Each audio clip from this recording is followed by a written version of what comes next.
Hello les gens, c'est Sachi, j'espère que vous allez bien et que vous avez passé de très bons moments depuis la dernière vidéo que j'ai tournée.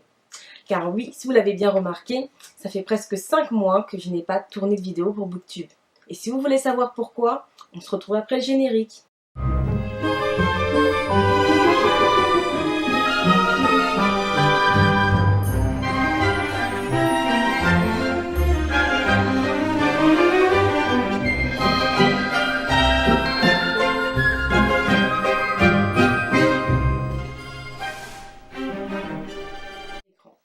Et oui, aujourd'hui je reviens sur Booktube, mais je ne voulais pas revenir sans vous faire part du pourquoi. Et oui, parce que je n'ai pas prolongé mes vacances, comme vous pouvez le voir, mais j'ai eu un petit souci qu'on appelle la panne de lecture. Et croyez-moi, c'est pas marrant de passer par là.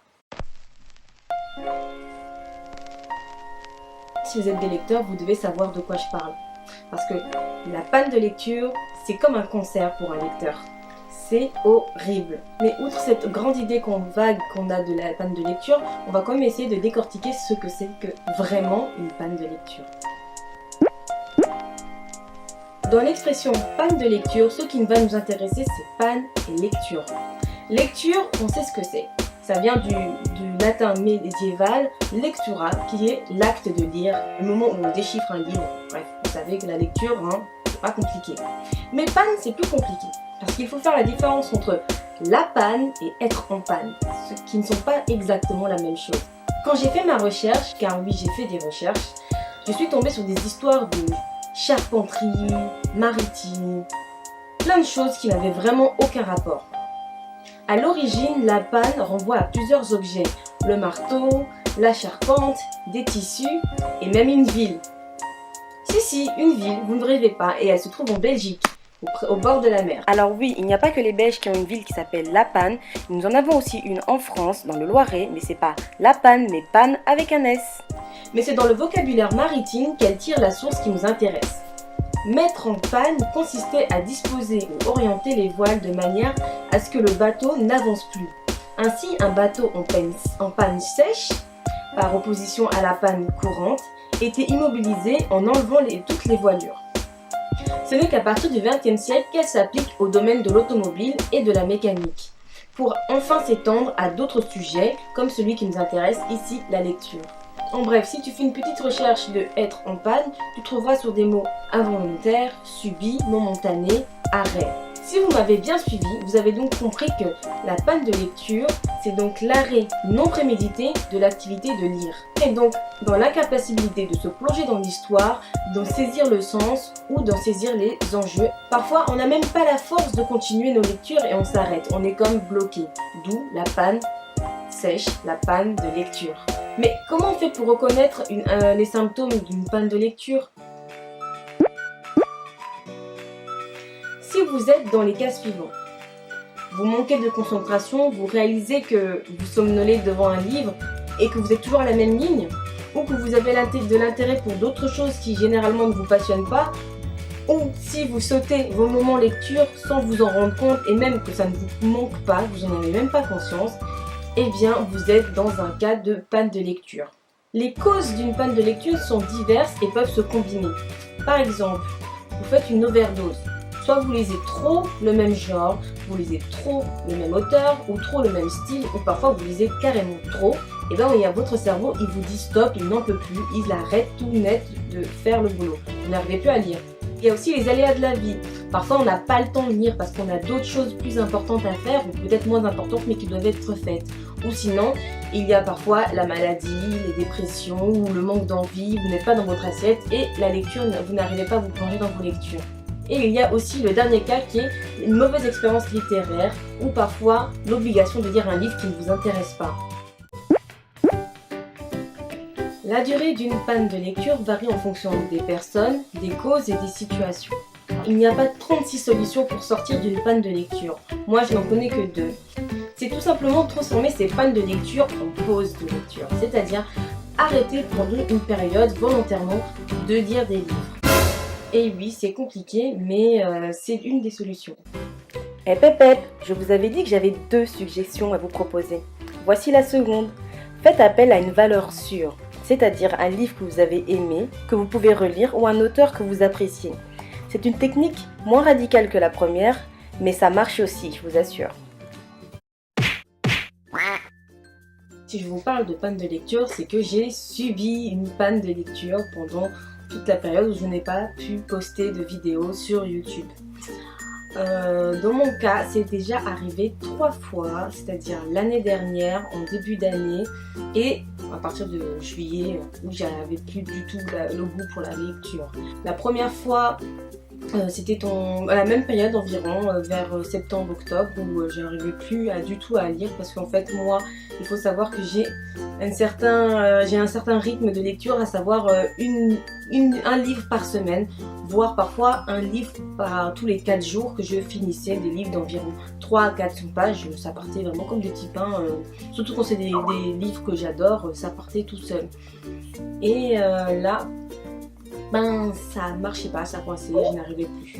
Et c'est en fait grâce à Booktube que je me suis remise à la lecture, parce que voir d'autres personnes parler de livres avec autant de passion et de conviction, ça m'a donné non seulement envie d'essayer Booktube, mais aussi de me remettre dans la lecture, et c'était reparti crescendo. La deuxième fois, c'était à partir du mois de avril, où j'ai eu une petite baisse de régime, tout simplement parce que il y avait les examens et j'avais vraiment plus la tête à ça, donc j'ai décidé de faire une pause. Je ne lisais plus de livres, je me consacrais à mes examens et à mon mémoire que je devais rendre. Et donc après j'ai repris petit à petit mon petit train-train, à savoir que je faisais plutôt 3 livres par mois. Et malheureusement, à partir de juillet, ça a recommencé. Là, j'ai vraiment plus du tout envie de lire. Ça a baissé. Ça veut pas dire que je ne lisais pas du tout, hein, mais je lisais pas à la même fréquence. Ça ne me manquait pas, et j'ai compensé en fait ce manque par d'autres choses, à savoir regarder des films, des séries, sortir. Donc j'ai fait autre chose, et même je rigolais en vous disant faire des choses qui ne me plaisaient pas avant, mais tout était prétexte à ne pas lire.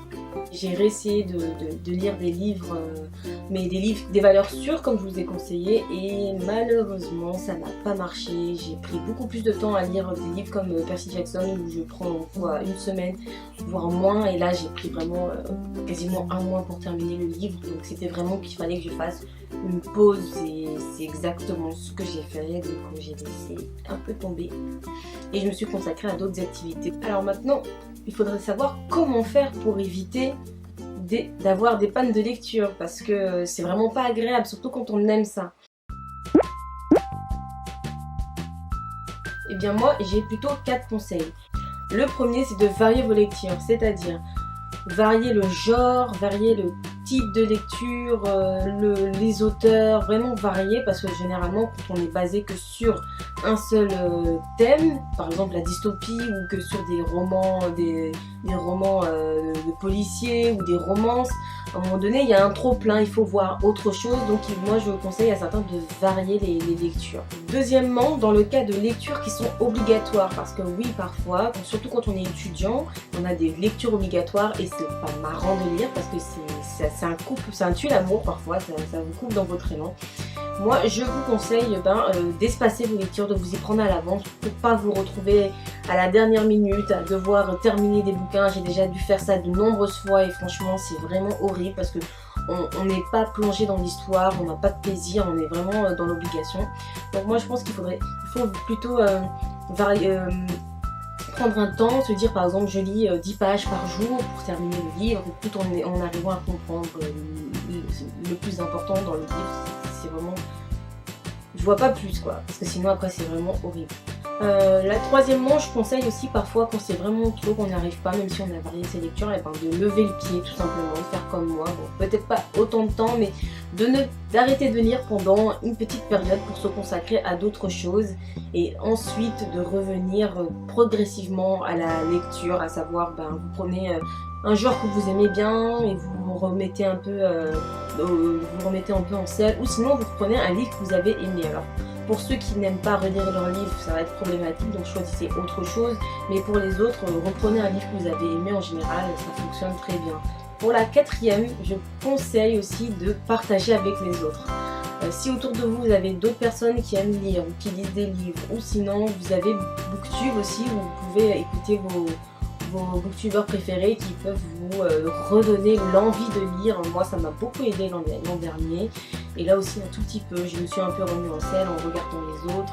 Ça aide vraiment beaucoup aussi de partager avec les autres. Mais la chose la plus importante à retenir dans tout ça, c'est qu'il y a un temps pour chaque chose. Même si la littérature prend une place vraiment importante dans votre vie, que vous en avez besoin, il faut quand même le laisser de côté de temps en temps pour vous consacrer à d'autres choses, parce que sinon vous risquez vraiment l'overdose et la panne littéraire qui est vraiment une période horrible. Franchement, quand on aime lire, il faut savoir varier les goûts et les couleurs de temps en temps. Voilà, donc moi en conclusion, j'aimerais savoir, vous, ce que vous en pensez de ce thème, la panne de lecture. Si vous en avez déjà subi une, qu'est-ce que ça vous a fait? Est-ce que ça vous arrive régulièrement ou voire pas du tout? Parce que ça arrive, il y a des gens qui n'ont jamais vécu de panne de lecture.